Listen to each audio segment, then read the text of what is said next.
So now we're going to talk about various ways to describe or display relations. And we see how we started it off. We started off by listing ordered pairs. So I'll list the ordered pairs we have already. 23, 177, 25, 145, 22, 154, 22, 176, 19, 195, and 21, 145. So that's a list of ordered pairs.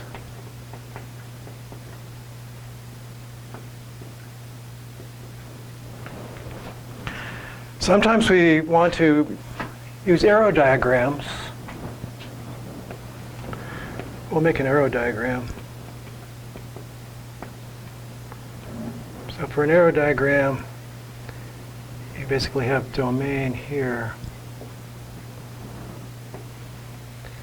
and range here.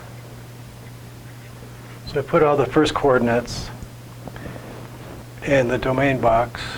I'm going to just put them in order. 22, 19 is there. I guess they're not in order. 22, 23, 25, 19, 21. We said there were 5 of them. And then we'll put the range elements over here.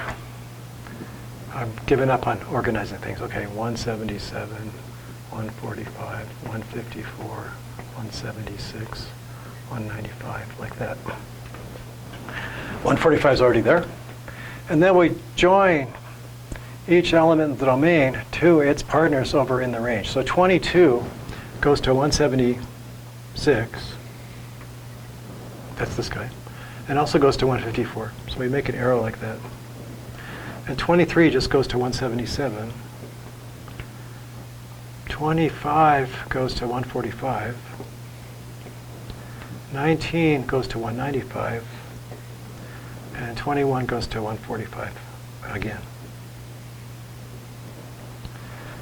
So there's 6 elements in the relation, so we ought to have 6 arrows. 1, 2, 3, 4, 5. So we got them all.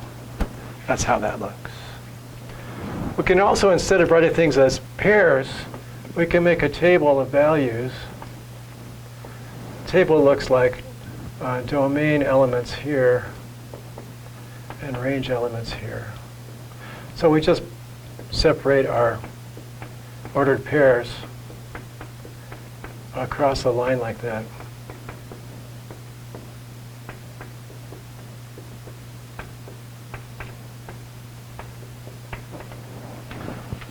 Not so bad.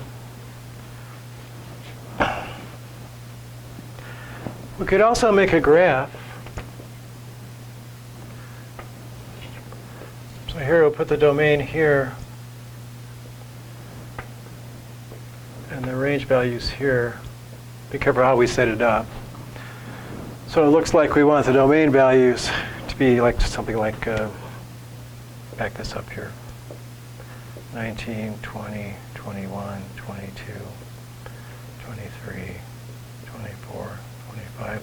That's as far as that goes. And in the range side, not sure how to scale this. Maybe we'll just put 100 here, 150. 200. So the only important thing about the scales is that the units are the same size. So if that's 50, that's 50. If that's 1, that's 1. We're good. And then we make dots in the usual graphing way. 23, 177, maybe here.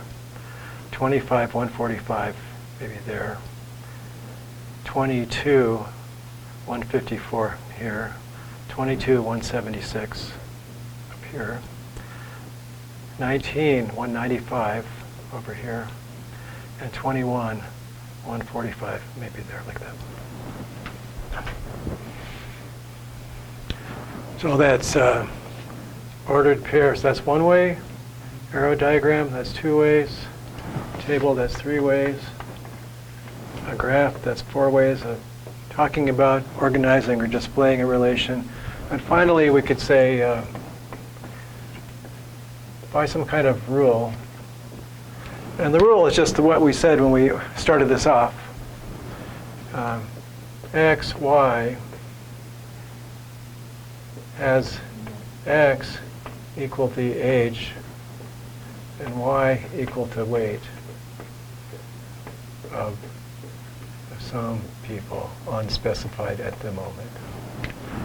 So if you had a bunch of people, you could create the relation of age and weight by just measuring all of them while asking how old they are, find out how much they weigh, making those ordered pairs. The rule says just make ordered pairs where x is age and y is weight. Fine. So we might want to know how to find, oh, I see, we're supposed to find the domain and range. I guess how hard is that to do? Let's see. So for ordered pairs, the domain is a set of first elements. In an arrow diagram, you've already indicated the domain and range. In a table, you've indicated domain and range. In a graph, it's a little more complicated because we have these dots, which are the plotted points. And we know the domain.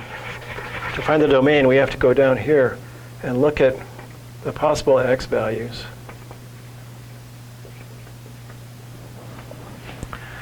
So on the axis, we see 19, 21, 22, 23, and 25 forms the domain, sort of just by raining down onto the axis. And then to find the range, we'd have to go across and see who they're across from. So find out the partners for all these points. And so in theory, I don't think I drew it very well. 19 is supposed to be 195. Well, I'll just move this up.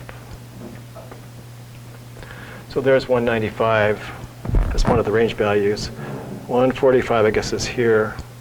176, that's up here. 154. There's 154 there. 145 is here. 177 is there. So we can read off, if we're just looking at it from the side, the range values. If you just have a rule, you're not going to know exactly what the domain and range looks like, but you can tell where the domain values might fall. If it's like age of college students, then maybe the ages maybe go from maybe 16 up to maybe 80. There's people here 80. But so not every possible number is going to show up as an age. And for weights, not every possible weight is going to show up. I'm sure nobody weighs less than 50 pounds on campus, and hopefully no one weighs more than 450 pounds. So you would have a set of values where the domain and range would come from. All right, so that's how we describe them. That's how we can read off things. I think we're ready to move on.